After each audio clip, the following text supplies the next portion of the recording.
CAD side, there's a bunch of different modeling softwares that you can use, different design tools you can use, different ways you could really get your product into the market. You know, what are you seeing people need really in the design phase here? I think a lot of times they're looking for guidance from their supplier. A lot of times they have an idea of what they want, but not really how to move forward with it. Especially when you're looking at prototyping, especially for castings, there are so many different ways you can go about it. One really great way is to just mill it from machine billet, or you can do 3D printing, which is a great way to start.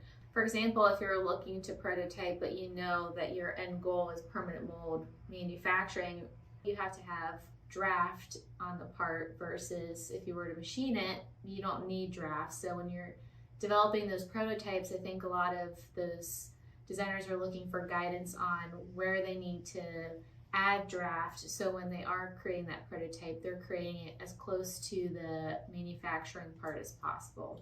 So what's interesting to me about all that is if you want to prototype in a casting process, there's casting processes that allow you to do that. There's some that don't.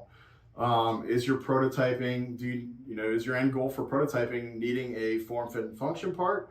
Do you need it in the exact metal or whatever process you're doing? Is it a plastic, whatever it is? Are you looking for a surface finish? Or are you really just trying to hold a part in your hands? Yeah. Because when it comes to prototyping for permanent mold, it's not suitable, right?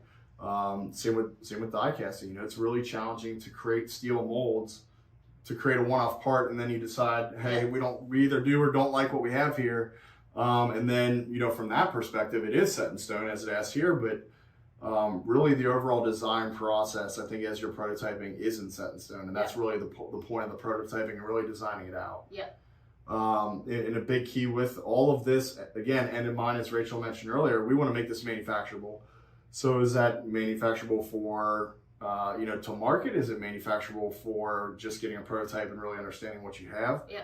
We recommend really working with shops like that to understand expectations. So again, this design guide, understand expectations of the draft that you need, so you're not prototyping something that isn't realistic in your end goal.